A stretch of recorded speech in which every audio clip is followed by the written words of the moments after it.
आज का हमारा टॉपिक है सोशियोलॉजी पार्ट 2 का क्रिमिनल कोर्स। चैप्टर नंबर है 14। चैप्टर नंबर 14 में हमारे दो टॉपिक हैं, एक है हमारा ट्रायल पे और दूसरा है हमारा क्रिमिनल कोर्स पे। तो इस तरह से हम ट्रायल को अलग से डिस्कस करेंगे, क्रिमिनल कोर्स को हम अलग से डिस्कस करेंगे। तो क्रिमिनल कोर्स का जो टॉपिक है इसमें सवाल पूछा जा सकता है आपको कि discuss various classes of course in the country, और क्वेश्चन पूछा जा सकता है discuss different classes of criminal course. अगर आपको पूछा जाए क्लासेस ऑफ कोर्स तो फिर आपने सिविल कोर्स, स्पेशल कोर्स सारा जो है वो उसको डिस्कस करना है। ज़्यादातर जो है वो क्रिमिनल कोर्स के अंदर सवाल पूछा जाता है, तो आपने ऐसा करना है कि क्रिमिनल कोर्स को ही जो है वो डिस्कस करना है। तो क्रिमिनल कोर्स क्या होती हैं, कैसे ये स्टैब्लिश होती हैं, इनकी पावर्स क्या हैं, ये सारी हम वन बाय वन आज जो है डिस्कस करते हैं। तो पहले भी आपको काफ़ी दफ़ा बताया है कि किसी भी क्वेश्चन को अटेम्प्ट करने का तरीकाकार क्या है कि आपने सबसे पहले जो है उसका इंट्रोडक्शन लिखना है। तो इंट्रोडक्शन से शुरू करना है वन बाय वन, तो अपने क्वेश्चन जो है उसको सीक्वेंस सीधा करना है। तो इंट्रोडक्शन में आप लिख सकते हैं कि many classes of criminal course, high course हैं, सेशन कोर्स हैं, मजिस्ट्रेट कोर्स हैं। तो इतना सा आप अपना क्वेश्चन बना के, तो इंट्रोडक्शन बना के क्वेश्चन जो है वो लिख सकते हैं। उसके बाद आपका आ जाएगा क्रॉस रेफरेंस का टॉपिक। तो क्रॉस रेफरेंस में आपने लिख लेना है कि इसके सेक्शन है, सेक्शन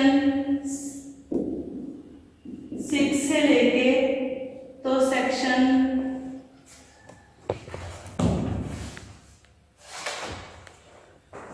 41 तक है हमारे CRPC के। और इसके अलावा हमारा है क्रॉस रेफरेंस में आपने हेडिंग और लिख लेनी है कि हमारा आर्टिकल है 185 और आर्टिकल 199 कॉन्स्टिट्यूशन ऑफ पाकिस्तान। ये आपके क्रॉस रेफरेंस में जो है वो हेडिंग्स दे रहे हैं। उसके बाद आप आ जाएंगे मीनिंग ऑफ कोर्स पे। कोर्स के मीनिंग आपको ब्लैक स्टार डिक्शनरी में मिले, कहीं से भी मिले, आपने लिख लेने हैं। कोर्स का वैसे बेसिकली मतलब ये होता है कि ये एक ऐसी प्लेस है जहाँ पे हम सिविल केसेस को और क्रिमिनल केसेस की जो है वो उनको डील करते हैं। ये हमारी मीनिंग ऑफ कोर्स में आप लिख सकते हैं। तो सिंपल मीनिंग में लिखने के बाद अगर आपको क्वेश्चन पूछा गया होगा क्रिमिनल कोर्स का, तो आपने क्रिमिनल कोर्स के माने लिख देने हैं।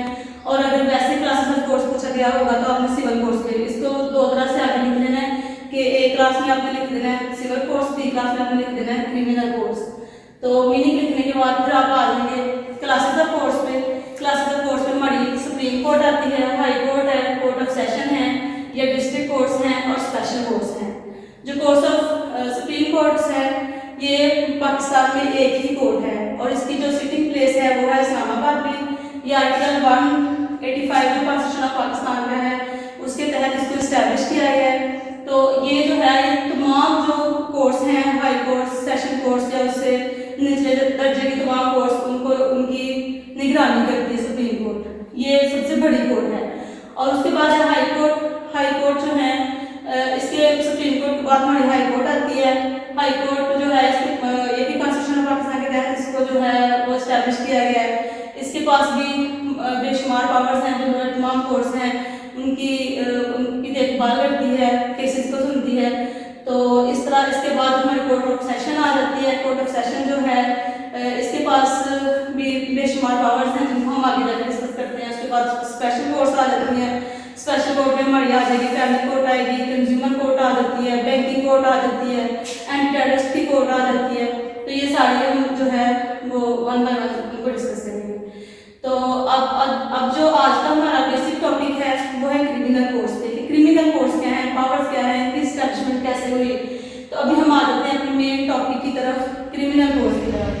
तो जब हम इससे पहले चलिए जो सुप्रीम कोर्ट है इसको आप देखेंगे, आपकी बुक के ऊपर बड़ी अच्छी हेडिंग बनी हुई है, तो आप लिख सकते हैं इसके मुताबिक थोड़ा सा कि it is the highest court of the Pakistan. तो इसके मुताबिक आप लिख सकते हैं वहाँ से। उसके बाद हमारी क्लासेस ऑफ क्रिमिनल कोर्स आ जाएंगी। सबसे पहले हमारी हाई कोर्ट। हाई कोर्ट जो है ये हमारी क्रिमिनल कोर्ट भी है और हमारी ये सिविल कोर्ट भी है। इसके पास क्रिमिनल की भी सारी पावर्स हैं और सिविल की भी सारी पावर्स हैं। जब हम क्रिमिनल को डिस्कस कर रहे होंगे तब हम क्रिमिनल भी इसको लिख सकते हैं, जब हम सिविल को डिस्कस कर रहे होंगे तो हम सिविल भी इसको लिख सकते हैं। तो उसके बाद हमारे सेशन कोर्ट, पहले हम इसको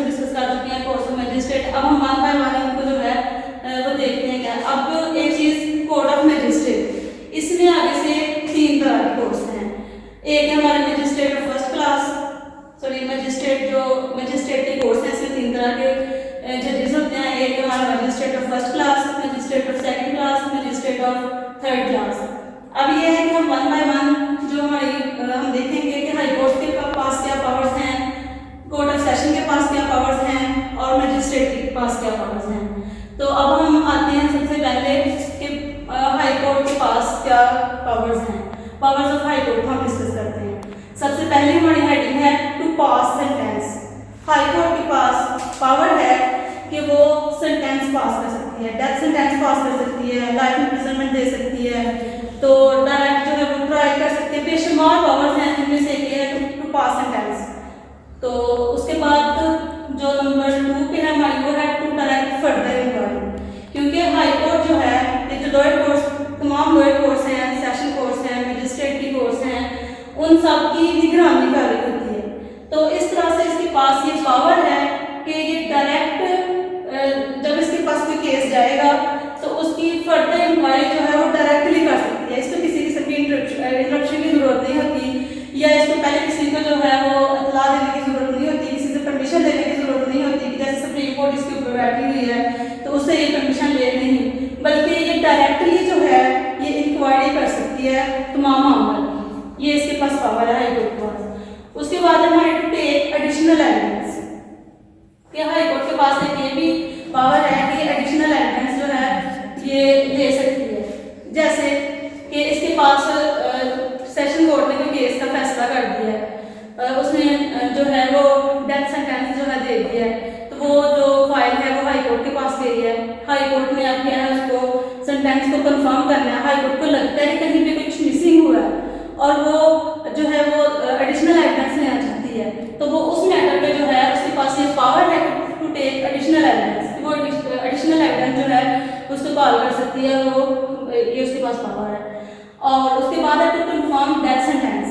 ये एक बहुत ही इंटरेस्टिंग चीज़ है जिसको हम देखते हैं कि सिर्फ और सिर्फ हाई कोर्ट के पास पावर है डेथ सेंटेंस को कंफर्म करने के लिए। कोर्ट ऑफ सेशन जो है इसके पास पावर होती है कि डेथ सेंटेंस दे सकती है।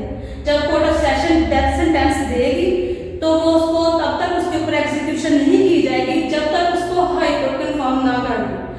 सेशन कोर्ट डेथ सेंटेंस देने के बाद फाइल को जो है वो हाई कोर्ट में भेजेगी। हाई कोर्ट उसकी मुकम्मल तौर पर इन्वेस्टिगेशन करने के बाद फाइल को देखने के बाद देखेंगे, अगर तो उसको लगता है कि एडिशनल एविडेंस कॉल करने की जरूरत है तो वो एडिशनल एविडेंस कॉल करने के बाद उसको डेथ सेंटेंस को जो है वो कैंसिल भी कर सकती है, उसको कंफर्म करने की पावर है। तो इस तरह से वो सारे मामलों को देखने के बाद अगर इस नतीजे पे पहुंचती है कि जो केस का फैसला है वो बहुत अच्छे तरीके से हुआ है, सेशन कोर्ट ने इसमें कोई कमी पेशी नहीं छोड़ी, तो उस बेस पे जो है वो अपनी तमाम पावर से इस्तेमाल करते हुए वो उस डेथ सेंटेंस को कंफर्म कर सकती है। ये हाई कोर्ट के पास पावर है कि वो टू कंफर्म डेथ सेंटेंस कर सकती है। उसके बाद हमारा कि हाई कोर्ट की ये भी पावर है टू एक्टिवेट द अक्यूज। जैसे ही डेथ सेंटेंस को कंफर्म करने के लिए फाइल हाई कोर्ट के पास गई। एक दूसरी बात ये कि सेशन कोर्ट से फैसला होने के बाद हाई कोर्ट के पास गई है, तो वहाँ पे जाकर उन्होंने अपील की है, तो तब भी अपील को सुनने के बाद हाई कोर्ट के पास पावर है कि चाहे तो वो अक्यूज की सजा को बरकरार रहने दे या वो क्या करे कि उसको एक्टिवेट कर दे। जब केस उसके पास डेथ सेंटेंस को कंफर्म करने के लिए आएगा तब भी वो अक्यूज को एक्टिवेट कर सकती है, या उसके पास कोई अपील वगैरह आती है तो ऐसी सूरत में भी वो उसको जो है अक्यूज को एक्टिवेट कर सकती है। ये भी पावर है हाई कोर्ट के पास। उसके बाद है पावर ऑफ रिवीजन, कि रिवीजन को सुनने की भी पावर है हाई कोर्ट के पास। ये खुद भी किसी भी फाइल को अपने पास जो है वो डायरेक्टली मंगवा सकती है हाई कोर्ट, या इसके अलावा अगर कोई पार्टी रिवीजन कर देती है तो फिर भी इसको पावर है सुनने की। और उसके बाद है transfer of cases. High court की एक ये भी पावर है कि जो तमाम सेशन कोर्ट्स हैं उनमें से एक कोर्ट से केस निकाल के दूसरी कोर्ट में जो है भेज सकती है। केसेस को ट्रांसफर करने की भी पावर है हाई कोर्ट के पास। उसके बाद है to grant bail. High court के पास ये भी पावर है कि वो बेल ग्रांट कर सकती है, प्री अरेस्ट बेल भी ग्रांट कर सकती है, पोस्ट अरेस्ट बेल भी ग्रांट कर सकती है। तो उसके बाद है इनहेरेंट पावर्स। हाई कोर्ट के पास इनहेरेंट पावर्स भी है कि अगर किसी मसले का जो है वो कोई हल नहीं निकल रहा, स्टैचू में मतलब बाकायदा तौर पर नहीं बताया गया किसी चीज़ के मतलब, तो उस मसले का हल निकालने के लिए और उसको जस्टिस को बरकरार रखने के लिए वो जो है कोई भी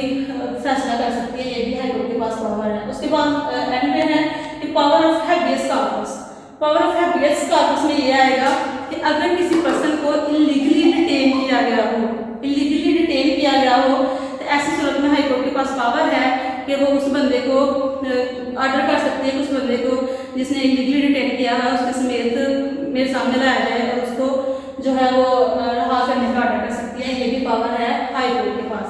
ऐसे तो बेशुमार पावर्स हैं, कहीं से और भी आपको इसकी पावर्स के अंदर हेडिंग मिले, आप इसमें वो ऐड कर सकते हैं। तो ये चंद जो मेन इसकी पावर्स थी वो मैंने आपको बता दी। अब हाई कोर्ट की पावर्स के बाद हम चलते हैं कि कोर्ट ऑफ सेशन की क्या पावर्स हैं।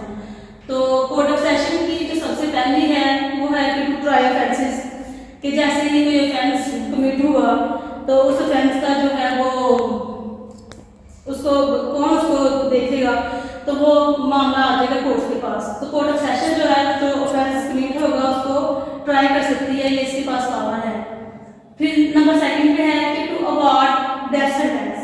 हाँ, इसके पास सेशन कोर्ट के पास ये पावर है कि वो डेथ सेंटेंस जो है वो ग्रांट कर सकती है।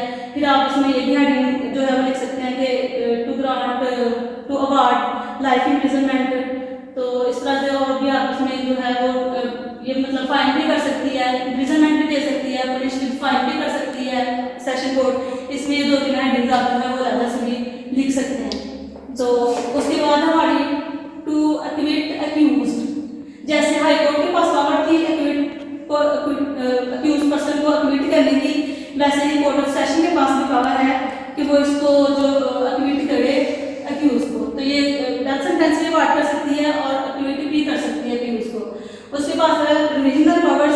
उसके पास सेशन कोर्ट के पास रीजनल पावर भी है कि ये जो मजिस्ट्रेट वगैरह के पास अगर फाइल चल रही हो उसको भी कॉल कर सकती है, सुन सकती है। ये डायरेक्टली भी पार्टी जो है तो रिवीजन करती है सेशन कोर्ट के पास, तो उसको भी हेयर करने की पावर है कोर्ट ऑफ सेशन के पास। उसके बाद है पावर टू ग्रांट पे। जब आप पे का पावर लिखेंगे इसमें 2 तरह के आप लिख सकते हैं आगे से, प्री रेस्ट बेल और पोस्ट रेस्ट बेल। तो सेशन कोर्ट के पास जो पावर है वो प्री रेस्ट बेल भी ग्रांट कर सकती है और पोस्ट रेस्ट बेल भी ग्रांट कर सकती है। इसके पास ये भी पावर है। उसके बाद है पावर ऑफ हैबियस कॉर्पस। जैसे हाई कोर्ट के पास पावर थी हैबियस कॉर्पस की, वैसे ही जो है वो सेशन कोर्ट के पास भी है। पहले ऐसे था कि हैबियस कॉर्पस की पावर जो थी वो सिर्फ और सिर्फ हाई कोर्ट के पास थी। फिर ऐसा हुआ कि इन मैटर्स के लिए हाई कोर्ट के पास जाना पड़ता था, ये मामला तो पेंडिंग हो जाते थे। तो इस मामले में थोड़ा आसानी के लिए हल करने के लिए हाई कोर्ट ने अपनी पावर्स कुछ जो थी वो ट्रांसफर कर दी सेशन कोर्ट को। अब जो है सेशन कोर्ट के पास भी ये पावर है कि वो हैबियस कॉर्पस के तहत केसेस को डील कर सकती है। तो ये थी हमारी कोर्ट ऑफ सेशन की पावर्स। और उसके बाद हमारी powers of court of magistrate. Magistrate की जो कोर्ट्स हैं वो 3 तरह की होती हैं, एक हमारी फर्स्ट क्लास, सेकंड क्लास और थर्ड क्लास। तो अब हम इनको देखते हैं लहदा से भी हम इनकी पावर्स लिख सकते हैं, मैजिस्ट्रेट ऑफ फर्स्ट क्लास की, सेकंड क्लास की, थर्ड क्लास की। और आपका क्वेश्चन ज़्यादा लंबा ना हो जाए, इसको कंपाइल करने के लिए हम जो है इकट्ठी भी इसकी पावर्स लिख सकते हैं। सबसे पहले हमारे इसकी भी जैसे हमने कोर्ट ऑफ सेशन में लिखी थी टू ट्राई ऑफेंसेस, तो ये इसके पास पावर है। फिर उसके बाद है to pass sentence of imprisonment. जो कोर्ट ऑफ मैजिस्ट्रेट है उनके पास पावर है तो इम्प्रिजनमेंट की जो है वो पनिशमेंट ग्रांट कर सकती है। उसके बाद to punish with fine, magistrate के पास ये भी पावर है कि वो फाइन जो है वो भी पनिश कर सकती हैं। और उसके बाद टू पनिश विद व्हिपिंग, मतलब ये जो मैजिस्ट्रेट है इसके पास ये भी पावर है कि जब कोई हदूद केसेस आते हैं इसके पास तो उन हदूद केसेस में पनिश देगी जब एक पर्सन को, तो उसमें व्हिपिंग का ऑर्डर भी कर सकती है कोर्ट ऑफ मैजिस्ट्रेट। ये इनकी एक जो है वो पावर। तो ये हमने 1 बाय 1 सारी डिस्कस की। मैंने बताया था आपको पहले शुरू में कि 2 तरह से सवाल पूछा जा सकता है। एक हमसे पूछा जा सकता है कि क्रिमिनल कोर्स को डिस्कस करें और एक पूछा जा सकता है कि वेरियस क्लासेस ऑफ कोर्स को डिस्कस करें।